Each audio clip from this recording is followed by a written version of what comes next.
Steve and Jill here. Good day. Welcome to the Land Academy Show, entertaining land investment talk. I'm Stephen Jack Butella. And I'm Jill DeWitt, broadcasting from sunny Southern California. Today, Jill and I talk about land, business, legal, and tax corporation setup. But if you listened to our show yesterday, we totally covered this topic, so we're going to change it up a little. If you really want to know about land, business, legal, and tax, please listen to yesterday's show. It's show 736. Shoot, I want to talk about this more. I know really you love talking this about topic. taxes. Man, We I've set been it all waiting up for this. yesterday. We got into this. We went too late. We went over in time. And we decided that we're going to, in detail, cover today how much mail is too much. Jill thinks you should send out 50,000 letters and just deal with it. And jam up the system. Jam the system up. Yeah. Be on the phone all day. And so I completely disagree with that. Can we do both? Because people are going to be looking for this show. Can we do a little bit of recap and do that too? Sure, we'll recap. I'll recap in just a few sentences your legal situation. How you should set this all up after you've done 10 deals. That's the theme of this week. I'm happy now. Before we get into that, let's take a question posted by, as if this isn't confusing enough, let's take a question posted by one of our members on the landacademy.com online community. It's free. Isn't that the greatest thing in the world, by the way, when a woman says, I'm happy now? It really is. I'm surprised you didn't stop and go, wait, but you can also play this back often if you want. That's a whole different topic. I'm happy now. What do you think the problem is with a lot of women? Oh, they're unhappy all the time. I know. What is it? That's just their DNA, I guess. It's so they learned how to do it? Yeah. They're born that way? Yeah. I think there's people that are born that way. They're born that they're just never satisfied. Kind of like you're born high maintenance. I've seen that. You know how we have all this experience buying and selling land and houses and stuff? Mm-hmm. And we have a show about it? We do? I secretly... Yeah, it's a show together. Actually, nice. It's just a daily meeting that we have. Cool. 6 or 7 people that listen to the show, they say they like it. Oh, that's good.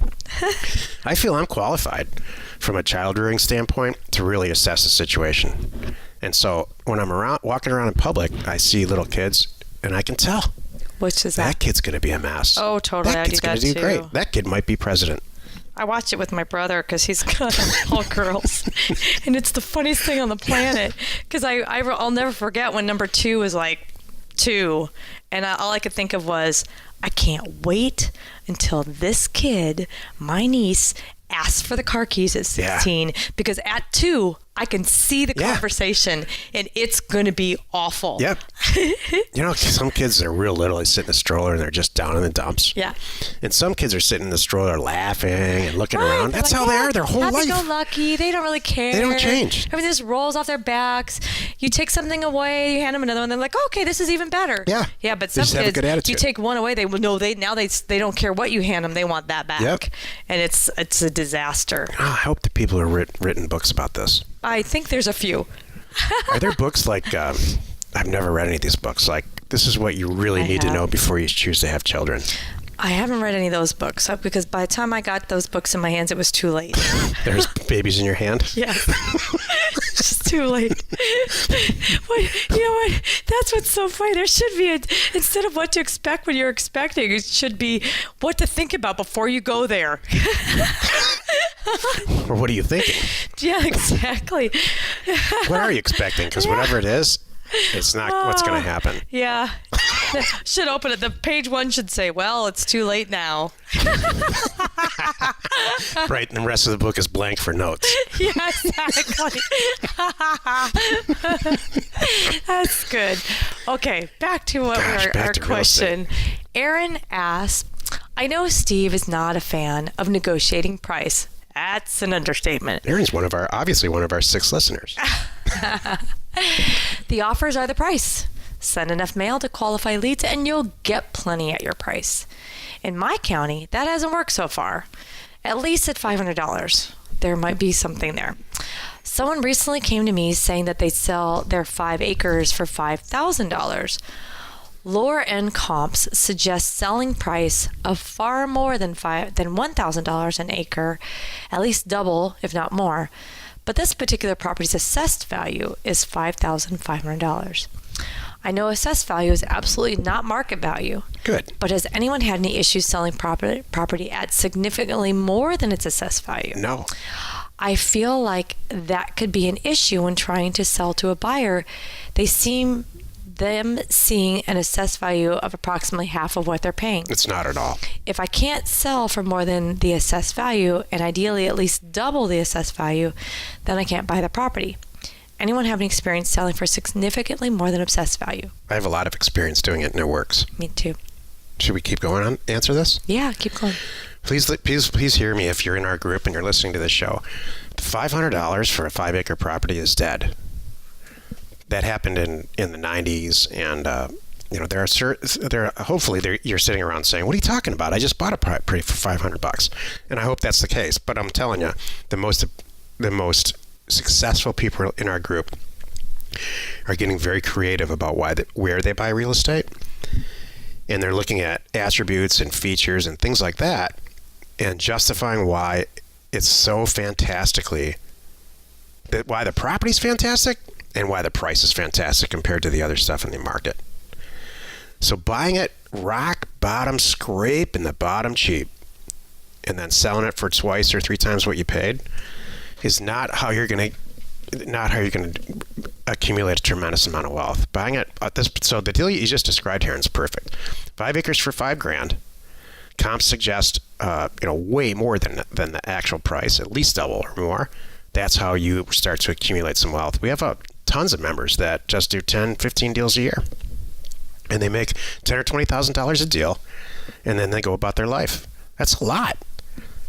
It's $150,000 to $250,000 a year, not for doing very, very little work.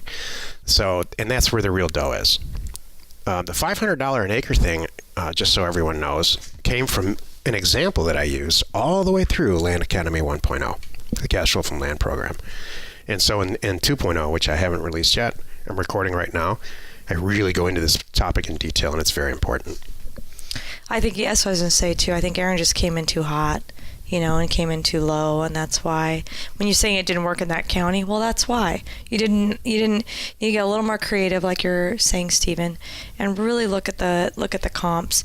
You know what? If you sent out, instead of sending all these offers out at $500 and you sent them out at $2,500, you probably would have got a good response. To this day, and we teach this, when you go to price a mailer, it's not to see how cheap you can get it, because you'll put yourself out of business.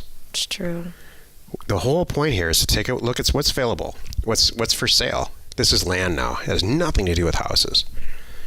Take a look at what's for sale. If a 5-acre property, all of them are hovering around $10,000, then you want to be in there for 5, 4, maybe 3. But you don't want to. $500 an acre is just going to make a lot of people. $100 an acre is just going to make everybody mad. No, once you talk, what's true. I think it's something that we get hung up on a little bit as investors, looking at this assessed value, and it drives me crazy. I want to tell everybody, just ignore the stupid assessed value.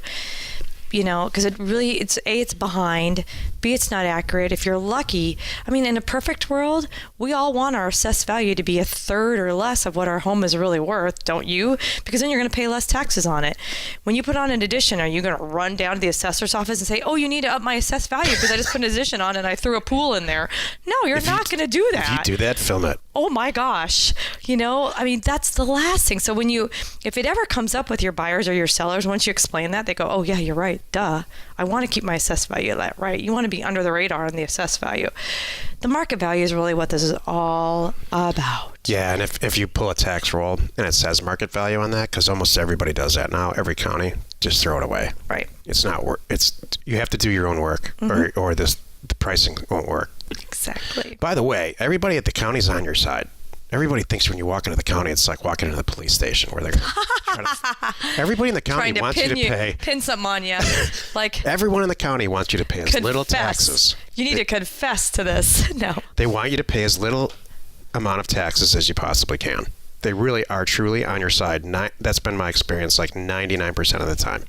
Because you know what I think they're more interested in? And you paying some taxes. That's the whole point. If you consistently pay less taxes and they don't have to chase you, then they love you. Right. Judges are like that too. You can, people don't know this, but you can legally contest your property tax value and take it to a judge.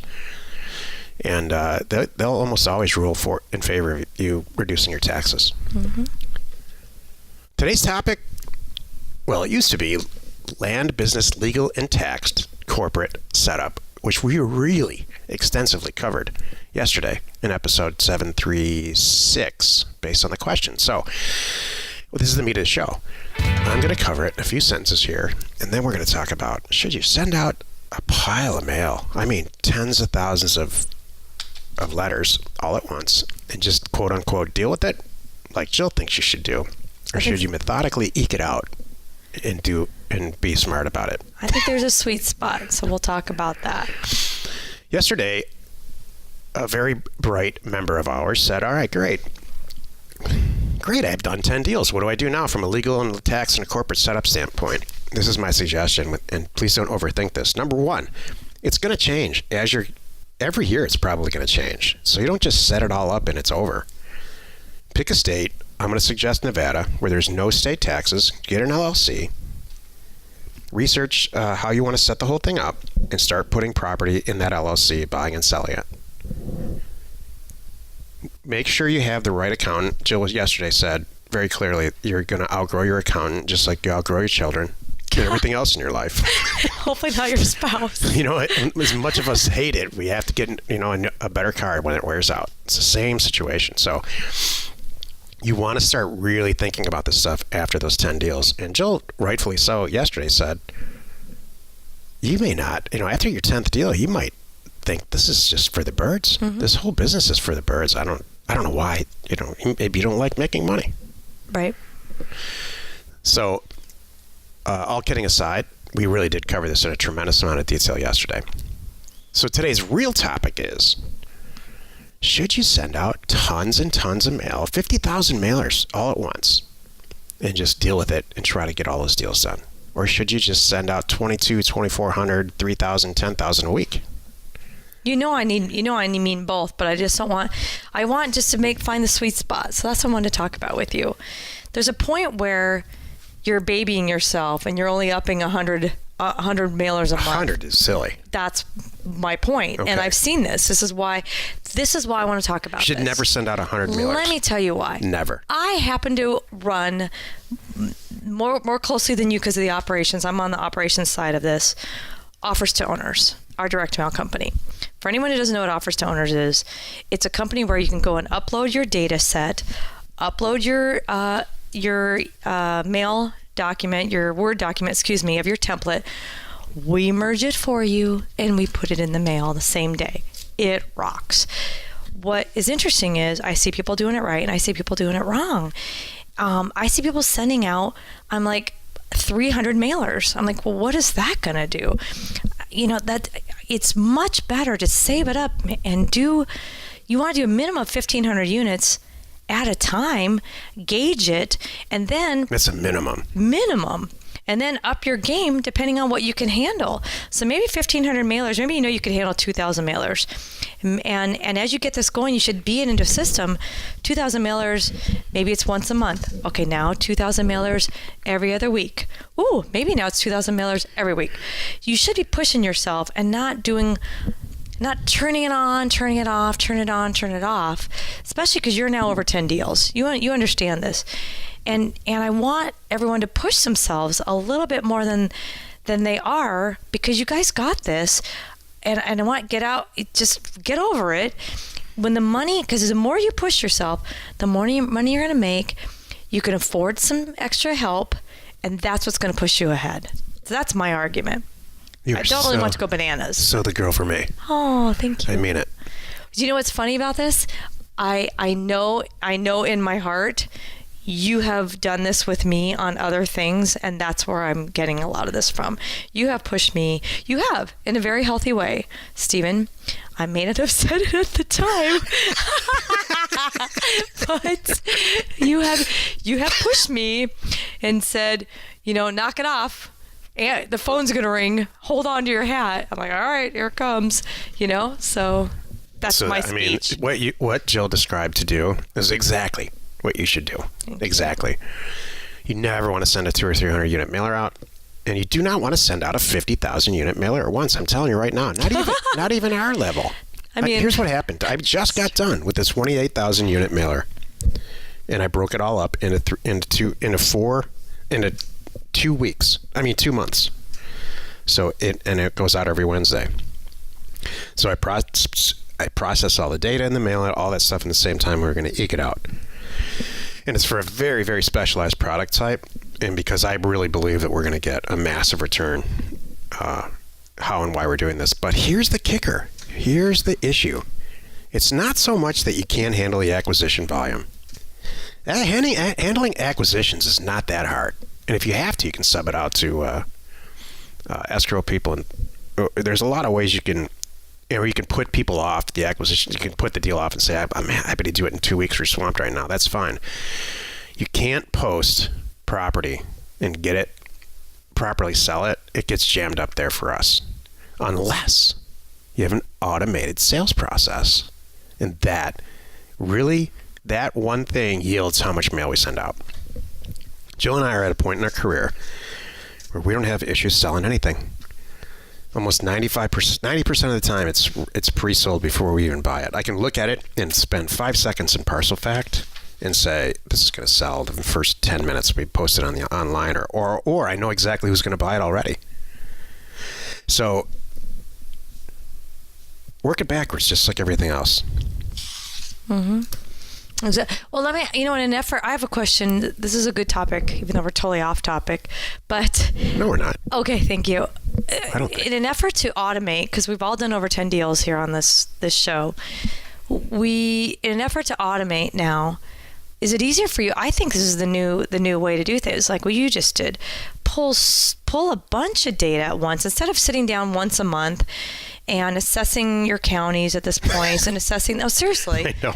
But it sounds like a nightmare. But doing it once a quarter, like you just did, pulling down where you're going to have 30,000. You narrowed it down to 30,000 units, and then you just have the mail scheduled to go out once a week with those 30,000. Then when it's next quarter, you do another 30,000, another 30,000.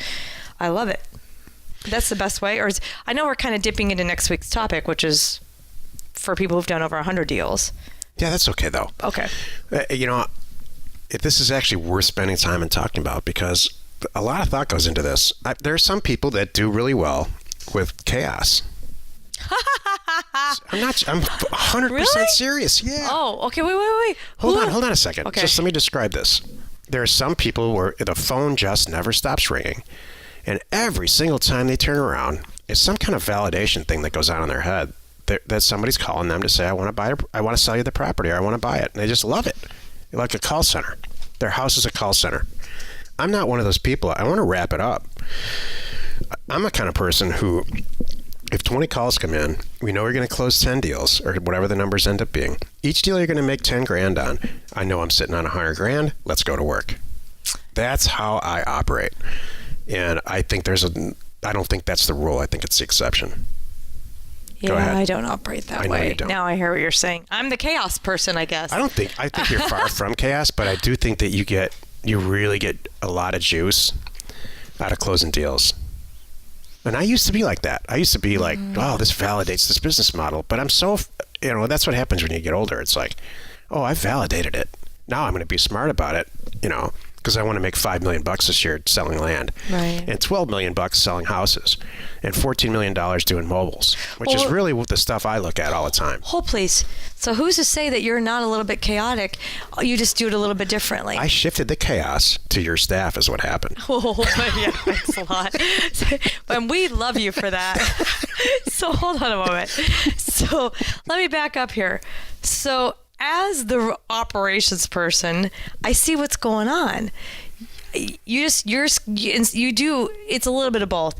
Your goal is to systemize, each line of revenue and keep adding line of revenue. So there's still always a little bit of something new coming along. Always. You're never going to sit back and go, well, this is all the products I ever want to release, and this is all the stuff I see. There we go. So never. That's what I thought. I'm 4 companies ahead right now. Yes. 4 revenue. Let's call it 4 revenue streams ahead. Well aware of that. That's a good time to bring this up. There are endless revenue streams in real estate. Oh my gosh. There's not only rural vacant land, which we all love and understand, and that's what this show's about. There's infill lots all over the darn place. Yep. Infill lots. There's mobile homes, but not just one type of mobile home. There's grandfathered in mobile homes where you can buy an old mobile home because it's been there before 1986 in California. I think it's 86, maybe 76. Rip that thing off of there. It's not worth anything anyway. Plop another one down, triple your money. Make I'm doing a whole program on this. You can make $100,000 a unit. Eat with your eyes closed. Yep. I just had a conversation with a woman a week ago. Her name is Katrina, and she is now a member, and she's in a state that I'm not going to say, but I happen to know is an awesome state to do infill lots. I mean, where is a state that's bad? I've never seen a real estate market in my life. That's not bad, but this one's a good sweet spot. I just happen to know the pricing is a good little area and stuff. But anyway, infill lots are real easy to sell. Although you can do it everywhere. We are off topic now. You are. Yep. So please don't send out 55,000 mailers, unless you're an addict and you just love talking on the phone and not doing deals. Or you have the staff set up and you're doing over 100 deals and you just pawn it off. You just hand it to them, hand it to them, hand it to them. We're like that, but we still don't do it all at once. Why hurt your staff? Because in the end, you know what's going to happen? You're going to let a lot of deals are going to go through slip through the cracks. But it makes you feel good at the time. It gives you all kinds of sense of personal validation, if that's what you're into. I personally like money in my bank account. Agreed. Join us tomorrow for another interesting episode where we discuss land, business, marketing, and sales. And we answer your questions, should you have one, posted on our free online community found off of landacademy.com. You are not alone in your real estate ambition. We got to stay on topic here. Well, you know why? Because legal and tax stuff's boring. Yeah, that's what it is. That's why, even though we're covering it, it's important. I understand. You and I will do everything we can to not talk about it, clearly. I'll start bringing out recipes here next show. Hey, Jill, what else don't you like to talk about? What? I want to know. Really? Yeah. Like, what do you avoid talking about? I already know the answers to all these questions. My feelings. Seriously. Okay, well, you get a gold star there. I hate that. Let's talk about... Every time we have this show, I'm like, maybe this is the perfect woman. I hate talking about my feelings. I hate talking about legal stuff. I hate talking about, taxes, planning and wills and all that stuff. I hate it. I will avoid it. Recently, I can't stand talking about IT at all. I'm okay with that. I have no patience for it any longer. Well, okay. I mean, a website piece of this stuff. I understand. Well, you know why I'm okay with it right now? Because now I have people that can get stuff done. I need to knock on something. Share the fun by subscribing on iTunes or wherever you are listening. And while you're at it, please rate us there. We are Steve and Jill. Information and inspiration to buy undervalued property.